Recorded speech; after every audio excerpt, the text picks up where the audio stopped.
ലോകത്തിലെ തന്നെ ഏറ്റവും ഡേഞ്ചറസ് ബോക്സർ. പക്ഷെ അവസാനം ഒരു പഞ്ച് പോലും അടിക്കാൻ പറ്റാത്ത അവസ്ഥയിലോട്ട് എത്തി. എന്തായിരിക്കും സംഭവിച്ചത്?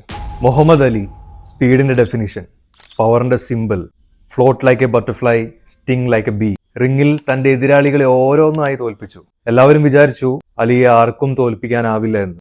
പക്ഷെ അങ്ങനെ ആയിരുന്നില്ല. ലൈഫിൽ വേറൊരു ഒപ്പോണന്റ് വന്നു, Parkinson's disease.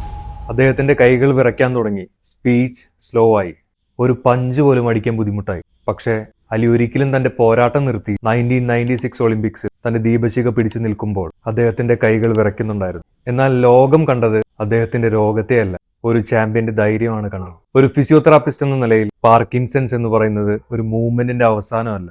Exercise, balance training, strength training, movement practice, ഇതൊക്കെ ഒരാളുടെ ഇൻഡിപെൻഡൻസും കോൺഫിഡൻസും കുറെ നാൾ പ്രിസർവ് ചെയ്യാൻ തന്നെ പറ്റും. മുഹമ്മദ് അലിയുടെ ഏറ്റവും വലിയ വിക്ടറി വേൾഡ് ടൈറ്റിൽ അല്ല, തോൽക്കുന്നെന്നറിഞ്ഞിട്ടും തന്റെ പോരാട്ടം നിർത്താതിരുന്നതാണ്.